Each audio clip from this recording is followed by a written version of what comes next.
जीतने वाले एक फेलियर के बाद नहीं रुकते, वे 10 फेलियर के बाद नहीं रुकते, वे 100 फेलियर के बाद नहीं रुकते। वे कहते हैं कि ये मेरा लक्ष्य है और यहाँ तक पहुँचने के लिए मैं कुछ भी करूँगा।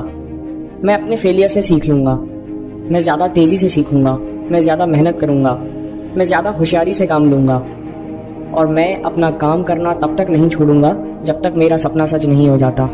ये फ़र्क है सक्सेस और फेलियर में। फेलियर्स जीतने वालों को मजबूत बनाते हैं, फेलियर्स जीतने वालों को भूखा बनाते हैं। लेकिन ज़्यादातर लोग हार मान जाते हैं, निराश हो जाते हैं। जीतने वालों को हारने में मज़ा नहीं आता, लेकिन वे कभी हारने से रुकते नहीं हैं। जब हम बच्चे थे तो हम फेलियर की वजह से नहीं रुके। जब हमने पहली बार साइकिल चलाई तब बार बार गिरते थे, लेकिन हम उठते और फिर शुरू हो जाते। जब तक कि हम साइकिल चलाना नहीं सीख गए तब तक हम नहीं रुके।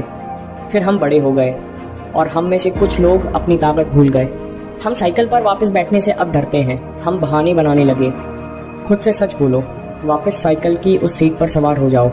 पता करो क्यों हारे और पक्का करो कि गलती दोबारा ना हो, और पक्का करो कि अब की बार होशियारी से काम लोगे, और पक्का करो कि अब की बार पूरी जान लगा दोगे।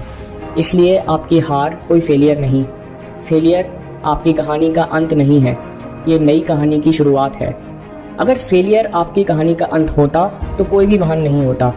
जॉर्डन जैसे महान लोग नहीं होते, आइंस्टाइन जैसे महान लोग नहीं होते, एडिसन जैसा कोई नहीं होता। फेलियर जीतने वालों के लिए सिर्फ एक सीख है, फेलियर जीतने वालों के लिए सिर्फ एक प्रेरणा है। कोई भी फेल होना पसंद नहीं करता, लेकिन जीवन में जीतने वालों और हारने वालों के बीच में यही फ़र्क है। जीतने वाले अपने फेलियर का नया अर्थ, नया मीनिंग निकाल लेते हैं। फेलियर को खुद को रोकने मत दीजिए, फेलियर की मदद से खुद को बेहतर बनाओ, फेलियर की मदद से खुद का विकास करो। फेलियर अंत नहीं है, यह तो केवल एक शुरुआत है, आपकी जीतने की कहानी की शुरुआत। जब तक आप रुकते नहीं तब तक आप हारते नहीं, जब तक आप रुकते नहीं तब तक फेलियर एक लेसन है।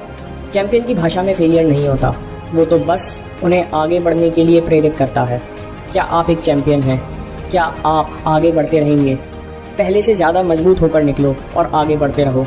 थॉमस एडिसन हारे थे, उन्होंने 1000 ऐसे तरीके निकाले जो काम नहीं करते, और उन्हें बस एक तरीका चाहिए था जो काम करता था। अगर आप फेलियर को लेसन की तरह इस्तेमाल करते हैं तो आप विफल नहीं हो सकते।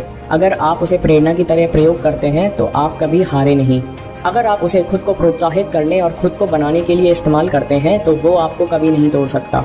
अगर आप कभी भी हार स्वीकार नहीं करते हैं तो आपकी कभी हार नहीं होती। हार मानने से इनकार कर दो, अपने एक्सपीरियंस से सीखो, एक नया रास्ता खोजो।